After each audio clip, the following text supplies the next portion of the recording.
guys, comment allez-vous? J'espère que tout va bien chez vous, moi ça va. Alors aujourd'hui on se retrouve pour une nouvelle vidéo des favoris du mois d'octobre. Alors c'est parti, on va pas tergiverser davantage, c'est parti. On va commencer avec la catégorie Movies parce que j'ai vu beaucoup de films qui m'ont vraiment marqué au mois d'août, qu'est-ce que je raconte? Au mois d'octobre. Donc j'ai vu beaucoup de films qui m'ont marqué au mois d'octobre. On commence avec 10 Lily à Paris. Donc 10 Lily à Paris, c'est en fait une animation. Donc un peu un dessin animé comme on dit, mais c'est une animation. Donc ça parle d'une petite fille qui s'appelle 10 Lily et qui se retrouve à Paris. C'est une petite malgache, je crois, si je ne me trompe pas. Oui, et elle se retrouve à Paris, mais elle travaille un peu dans un zoo, si on peut dire ça comme ça. En fait, c'est les ménageries, je ne sais pas si ça se dit en français, mais avant, vous saviez, où on mettait des animaux enfermés, on venait les regarder comme un peu un spectacle. Donc, elle participe à ça. Et en temps libre, elle décide de faire un peu ce qu'elle veut. Sauf qu'elle habite chez une dame on va dire qu'il la parraine. Et donc un jour en sortant de cela, donc elle rencontre un garçon très beau d'ailleurs qui va un peu discuter avec elle. Ils vont faire le tour de Paris, elle va découvrir plein de choses et ils vont découvrir en fait qu'il y a des petites filles qui disparaissent. Alors ce film un peu va parler de la condition aussi des femmes, de la plus jeune à la plus âgée. Et c'est un film pour moi qui m'a un peu marqué pour ça et spécialement pour l'esthétique.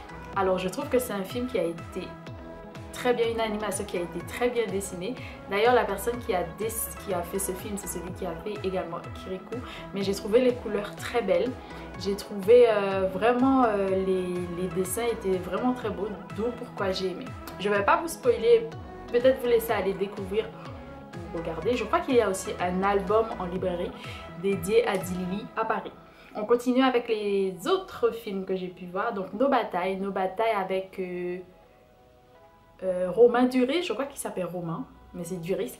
Et du coup, c'est l'histoire d'une famille. Donc Romain Duris qui est ouvrier, il y a sa femme qui est vendeuse dans le prêt-à-porter. Et ils ont deux enfants, une fille et un garçon. Donc le garçon est l'aîné et la petite fille c'est la dernière. Et un jour, ils vivent un peu des journées un peu difficiles, voilà. Et un jour, la dame, elle va décider de partir et on ne sait pas vraiment pourquoi. Mais au fil du temps, on va découvrir peut-être que c'est parce que sa vie en tant que femme et maman était vraiment très difficile. Donc elle a décidé de partir sans pour autant donner de nouvelles vraiment ou alerter les personnes de sa famille notamment ou au boulot que sa vie personnelle était difficile. Alors j'ai apprécié regarder ce film, je n'ai pas trop compris comment quelqu'un peut laisser ses enfants et partir, mais je n'ai pas d'enfant donc je ne peux pas me mettre à sa place en même temps, mais je comprends tout à fait le fait de vouloir quelquefois fuir son quotidien ou quand on ne peut pas parler de ce qui nous fait mal, on peut agir de façon peut-être bizarre pour certaines personnes, mais c'est la seule façon pour nous peut-être de s'échapper. Donc j'ai pu m'identifier à elle en fait, à cette dame qui va quitter son quotidien comme ça, ou agir différemment en fait, et c'est peut-être le seul moyen, le seul échappatoire qu'elle a eu pour pouvoir faire face à ses problèmes. Donc ça va être difficile pour le père, il comprend pas, les enfants non plus, la petite fille va passer par une période de mutisme, donc elle va plus parler pendant un moment. Le père refuse qu'on parle de la mère à la maison pendant un certain moment, ce qui va, voilà, générer des problèmes entre les enfants et le père, donc la relation va devoir changer et puis ils vont travailler dessus et voilà. Mais c'était un très bon film que j'ai apprécié, j'ai trouvé que les personnages, ils étaient bien travaillés, bien joués et que les acteurs jouaient bien, notamment les enfants et la petite fille que j'apprécie énormément.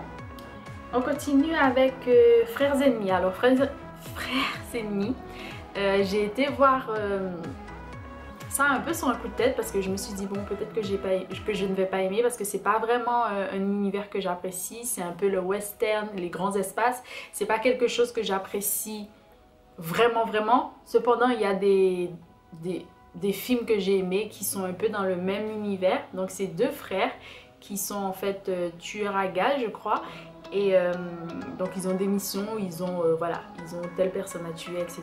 Et là ils ont un gros coup qu'ils vont devoir faire et ils sont censés rechercher quelqu'un en fait qui a une formule, qui est physicien je crois, en tout cas scientifique, qui a une formule pour trouver de l'or, parce que c'est à la période aussi de la ruée vers l'or aux États-Unis. Et tout le monde part vers les grands espaces, ceux qu'on ne connaît pas encore, qui est plus vers la Californie, San Francisco maintenant, donc voilà, à l'ouest. Et excusez-moi, ils doivent partir et voilà, trouver cette personne pour pouvoir la rattraper, la tuer, etc. Donc ils ont un grand chef et ils doivent faire ça, ils parcourent le pays comme ça.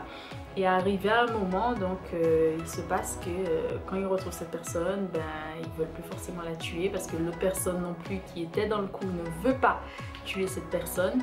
Et ils se retrouvent à trouver de l'or également. Et l'un des frères qui est plus raisonnable en fait, dit ben, il faut qu'un jour qu'on arrête d'être tueur à gages et qu'on pense à notre avenir parce qu'on ne peut pas faire ça toute notre vie.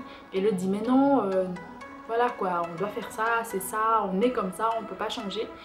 Et on va voir aussi qu'ils ont des problèmes aussi de famille parce qu'ils avaient un père plutôt alcoolique et l'un des frères il est comme ça et c'est le plus jeune je crois, ou le moins jeune en tout cas. Il y a un frère aussi qui boit beaucoup, qui abuse beaucoup de l'alcool. Et aussi ils sont connus donc ils évitent de donner leur identité parce que voilà, ils ont une réputation et si on les trouve à un endroit, ben, on peut les tuer.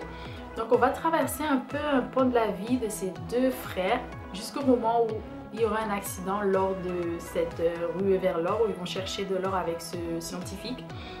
Et malheureusement, ben, je ne vais pas vous dire la suite, mais ça va quand même très bien se finir. Voilà. Je pense, pour ma part. Voilà. On continue. Venom. Oh mon dieu. Venom.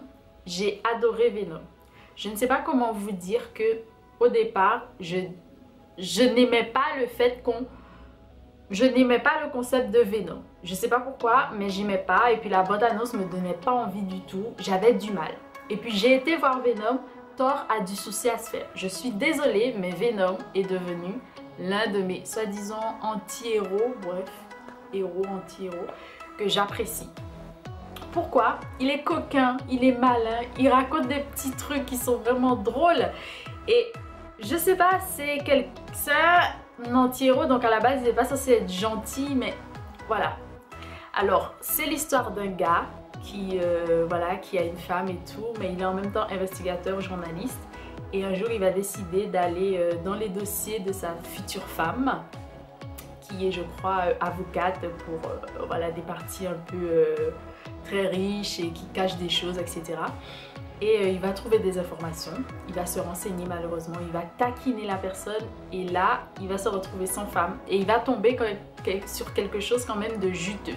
Donc il va chercher à pousser et à chercher plus loin. Et en fait, c'est cette société et la personne qui est à la tête de la société a une lubie, c'est d'aller chercher des extraterrestres, si on peut dire des aliens, pour pouvoir compléter l'espèce humaine, la race humaine, si je peux dire ça comme ça, qu'ils trouvent faible. Alors, donc Venom en fait c'est un peu un parasite, j'aime pas qu'on l'appelle comme ça, mais c'est comme ça, et il a besoin d'un corps externe pour pouvoir vivre sur Terre. Donc il va entrer dans ce cher journaliste et investigateur et c'est comme ça qu'il va pouvoir vivre sur Terre. Mais au départ ils ont une mission que je ne vais pas vous raconter et finalement il va changer de camp et cette mission va être du coup avortée. Voilà, c'est tout ce que je pouvais dire, mais j'ai apprécié. J'ai passé un beau moment, j'ai rigolé, je l'ai trouvé tellement coquin, tellement sympa et touchant finalement, même s'il ne ressemble pas et que... Et enfin le dernier film, A Star is Born, donc avec Lady Gaga et Bradley Cooper je crois. J'ai adoré parce que la bande musicale était très bien, vraiment très bien, j'ai adoré. J'ai aimé voir une histoire d'amour, une passion qui dure, où il y a des hauts et des bas. Comment aussi on crée de toutes parts les stars, les vedettes, tout ce qu'on veut là de nos jours, les influenceurs, etc. Comment on les crée, etc. Malheureusement la fin est un peu... Voilà, parce qu'il va se passer un truc un peu tragique. Je ne veux pas vous le raconter, mais j'ai vraiment apprécié ce film parce que la bonne annonce était top, l'histoire d'amour était sympa. Et voilà. Et les acteurs étaient bons. Lady Gaga, il était bien. Il était vraiment bien. Voilà. On continue avec les livres. Alors j'ai apprécié 3 livres ce mois-ci. J'ai apprécié donc Les Pleureuses, qui fait partie de mon prix pour le PMR, le prix du meilleur roman des lecteurs des éditions Point. J'ai adoré également Maître Minuit et j'ai adoré également L'étranger de Camus. Je n'ai pas L'étranger parce que je l'ai lu sur mon téléphone, donc je ne pourrais pas vous le montrer. Donc vous connaissez L'étranger de Camus, c'est un homme, donc c'est très absurde. Moi je ne sais pas encore quoi en penser, mais je le mets quand même dans mes coups de cœur parce que je pense que c'est un truc à lire. Il faut le lire quoi, c'est une œuvre qu'il faut vraiment lire je pense, pour aussi comprendre cet univers. Soit on aime je pense, soit on déteste, mais c'est un truc à lire, voilà. L'étranger de Camus. Donc c'est l'histoire d'un homme qui se voit perdre sa mère, qui meurt comme ça. Elle était dans une maison de retraite, si je peux traduire de nos jours comme ça. Elle meurt, il a l'air d'être insensible à la mort de sa mère, mais il vient à l'enterrement, etc. Tout se fait. Et il continue sa vie, donc il a une copine, il a des amis. Et un jour, en partant avec ses amis à la plage, malheureusement, quelqu'un est tué et c'est lui qui se retrouve en tant que meurtrier. Donc il va en prison, il est arrêté, il va en prison et lors de ce procès, en fait, il se voit accusé non seulement pour le meurtre, mais aussi pour la mort et si on peut dire le placement de sa mère dans cet établissement. Donc on comprend pas trop, on subit comme lui les choses, lui on a l'impression qu'il est indifférent. Enfin voilà, c'est un texte particulier moi je trouve, soit on aime pas, mais je pense que c'est quand même quelque chose à lire. Je vous laisse aller vous faire un avis, bien sûr je ne vais pas plus en dire parce que même moi encore je réfléchis à cet écrit qui m'a bouleversée et marquée, mais que j'ai apprécié lire parce que vraiment la plume de Camus, elle est sympa. Et ma partie préférée, c'est lorsqu'il va manger avec son voisin. Ils vont manger du boudin noir et je trouvais ça un peu très... un univers particulier que j'ai aimé, c'était donc ma partie préférée, voilà. Et où son voisin lui va lui demander d'écrire une missive pour une personne qu'il aime, voilà. Si vous voulez connaître mon moment préféré. Mais il y a des choses aussi très drôles, hein, même si c'est très absurde. Il y a des choses également qui sont très drôles. On continue avec donc Maître Minuit de Mackenzie Orsel. Maître Minuit, j'en attendais énormément de cet ouvrage. Ça ne veut pas dire que je suis déçue, c'est que je m'attendais à autre chose. Donc comme vous le savez ou peut-être pas, Maître Minuit désigne dans la culture haïtienne un homme qui avance, qui ne fait qu'avancer en pleine nuit. Donc, le personnage principal qui s'appelle Poto, si je ne me trompe pas, on entre un peu dans... En fait, dans le roman, quand on commence, il a déjà un âge avancé en fait. Il est à l'hôpital, enchaîné à son lit. Et là, il nous raconte en fait comment il a fait pour se retrouver dans cette situation. Donc, on part avec lui dans sa jeunesse, dans son enfance, on va dire. Et là, on apprend qu'il a une mère qui est, j'allais dire un peu folle, mais elle va pas bien. Je peux pas dire, oui, elle est peut-être folle, voilà. Mais en fait, je pourrais dire aussi qu'elle est malade parce qu'en fait, elle sniffe de la colle. Et du coup, elle perd la boue, voilà. Donc on peut dire qu'elle est folle si on veut. Après, je ne porte aucun jugement, mais oui, voilà. On va dire qu'elle est folle, elle s'occupe pas de son enfant, elle ne reconnaît même pas son enfant, si on peut dire ça comme ça. Et pourtant... le petit garçon est là à la suivre dans ses crises de folie parce qu'elle s'en va dans la nuit, n'importe où, elle marche, elle prend les bus si je peux dire ça comme ça et elle s'en va et le petit garçon la suit comme ça tout le temps et lui il va grandir bien sûr, il va grandir, il va continuer aussi à errer dans la rue donc d'où l'intérêt de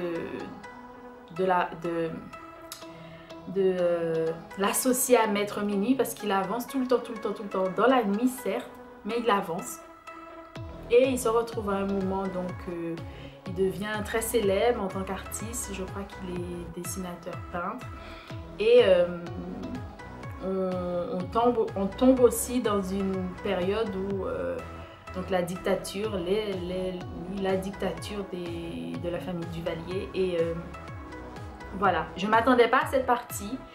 Je m'attendais à quelque chose de plus culturel, si je peux dire. C'est que là, c'est un petit peu plus historique. Donc, j'ai été surprise. Voilà, j'ai été surprise. Ce n'est pas une mauvaise surprise, mais j'ai été surprise. Et puis, c'est étonnant aussi. Pour la première fois, on a plutôt un personnage principal de sexe masculin. D'habitude, avec Mackenzie Orsel, on a plutôt des femmes. Des femmes potomitans. Ici on a un homme, un poteau, mais qui est plutôt maître minuit, qui avance malgré la nuit et qui se trouve plutôt dans une dictature, voilà. Et il se retrouve à un moment emprisonné aussi. Je ne vous dirai pas pourquoi et où, mais voilà. Allez le lire, ça vaut vraiment le coup. J'apprécie bien sûr les écrits de Mackenzie Orsel. J'espère vous rencontrer un jour en passant. Et Maître Minuit, il faut le lire. Moi, je pense que je vais le relire plus tard pour pouvoir aussi passer le cap de pas ma déception, mais de ce que je n'attendais pas. Voilà. Donc, je vais devoir le relire. Mais c'est un texte que j'apprécie et que je recommande volontiers. On va passer maintenant avec Les Pleureuses de Cathy Kitamura. Donc c'est un ouvrage pour... donc je suis jurée du PMR 2019, donc du prix du meilleur roman des éditions Point. Et cet ouvrage, beaucoup de personnes ne l'ont pas aimé, mais moi j'ai aimé. Parce que pour moi, c'est l'une des plus belles preuves d'amour qui est témoignée ici. C'est une jeune femme donc, qui part à la recherche de son mari, qui n'est plus vraiment son mari, mais sa famille ne le sait pas. Donc on retrouve plus... je sais plus comment il s'appelle, je crois que c'est Christopher. Voilà. On retrouve plus Christopher depuis un moment. Et la belle-mère de cette jeune femme l'appelle pour lui dire bah, je sais pas où il est, il a dit que vous étiez censé partir en voyage en Grèce. Et vous êtes ici et lui je l'appelle, je n'arrive pas à le joindre. Donc elle part quand même. Donc elle accepte déjà de ne pas dire à tout le monde qu'elle n'est plus avec ce monsieur, même s'ils sont presque divorcés parce que la démarche a été entamée. Elle part quand même à la recherche de ce monsieur et elle retrouve en fait elle part sur ses traces et elle retrouve du coup sa chambre avec ses documents. Elle retrouve également une soi-disant jeune fille qui aurait pu avoir une liaison avec lui. Elle retrouve aussi ses travaux parce que bien sûr il travaillait sur quelque chose parce qu'il est écrivain je crois ou historien, je sais plus mais les deux, en tout cas il a écrit quand même un bouquin. Et elle retrouve les écrits de ce gars qui travaillait justement sur Les Pleureuses. Je ne sais pas si vous connaissez Les Pleureuses, mais moi ça m'a fait faire un bond en arrière parce que lorsque j'étais au collège, j'avais une amie, une collègue à l'école qui disait en fait que lorsqu'elle allait mourir, elle aimerait avoir des pleureuses. Donc je vous laisse aller découvrir que font les pleureuses, qu'est-ce qu'une pleureuse. Et voilà, j'ai trouvé que c'était une belle histoire d'amour de partir à la recherche de quelqu'un qu'on aimait, mais qu'on aime toujours, mais pas de la même façon parce qu'il y a de l'eau qui a coulé sous les ponts. Et j'ai trouvé ça bien quand même de faire cette démarche parce que tout le monde n'est pas, je pense, apte à faire cette démarche. En plus, elle va hériter de presque tout. Voilà, que dire de plus? Moi j'ai trouvé ça top. Je recommande cet ouvrage même si on peut trouver ça gnangnan pour certaines personnes. Je cite, moi j'ai quand même apprécié, vraiment beaucoup. Voilà, c'est tout pour les ouvrages. Et enfin, on termine avec la partie événements. Donc j'ai eu deux événements que j'ai appréciés énormément au mois d'octobre. Donc le premier événement dont je vais vous parler, c'est la rencontre avec donc les autres membres du jury. On a pu, grâce à l'une des jurées, organiser donc une rencontre et j'ai rencontré certaines personnes. Tout le monde n'a pas pu venir, mais c'était vraiment sympa de mettre déjà des noms sur les visages, de reconnaître certaines personnes, de les voir dans la vraie vie et de lier aussi peut-être je ne dirais pas peut-être des amitiés, mais des affinités peut-être, et peut-être des amitiés avec les autres personnes, je ne sais pas ce qu'il en est. Mais c'était vraiment sympa de rencontrer des personnes qui pourraient avoir les mêmes avis ou pas, partager autour d'un bon petit thé, d'un petit café, de verre de vin, enfin bref. C'était vraiment sympa. Et puis j'ai pu découvrir beaucoup plus de choses et ça a été vraiment un bon moment. Et enfin, le dernier événement, c'était Macréa Expo. Donc peut-être que vous ne le savez pas, mais vous le saurez pour les années à venir, notamment l'année prochaine. Donc ma Créa Expo, c'est en fait une boutique éphémère à Paris dans le 10e. Et il y a une créatrice et la personne donc, qui a organisé, qui s'appelle Kessita, qui a trouvé des créateurs, cherché des créateurs. On les a réunis dans un pop-up store, donc une boutique éphémère. Et là, on a eu donc des ventes, etc. On a eu aussi des défilés. J'ai eu l'occasion d'y participer. Merci encore. Il y a eu donc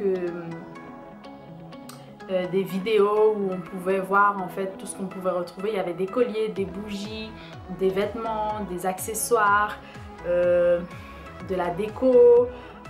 Qu'est-ce que je peux... Des ouvrages, notamment j'ai une petite vidéo sur Facebook si vous pouvez aller voir. Donc il y avait des ouvrages en bilingue, des ouvrages bilingues du coup, avec les éditions Lévé. Donc on avait une partie par exemple dans Le Petit Prince que j'ai dans l'autre bibliothèque,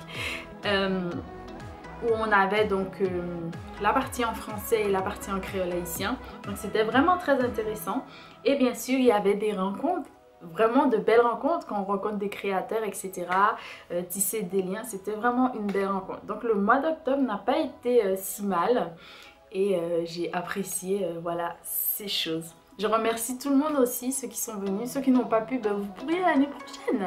Avec plaisir, on vous attend. Et bien sûr, il y aura évidemment d'autres événements où on peut se rencontrer. Restez du coup connectés, notamment sur les réseaux sociaux, Instagram, Twitter et YouTube. Facebook également. Et voilà, je pense que je vous ai tout dit. Moi je ne vais pas tarder à m'en aller. N'hésitez pas à me laisser vos idées de lecture, n'hésitez pas à me dire ce que vous en pensez, n'hésitez pas à partager, vous abonner. Et voilà, sharing is caring, comme disent les Américains, les anglophones.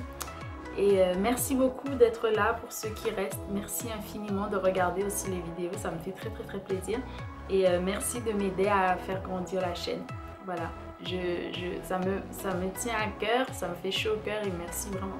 Je vous embrasse très fort, à très bientôt et bisous.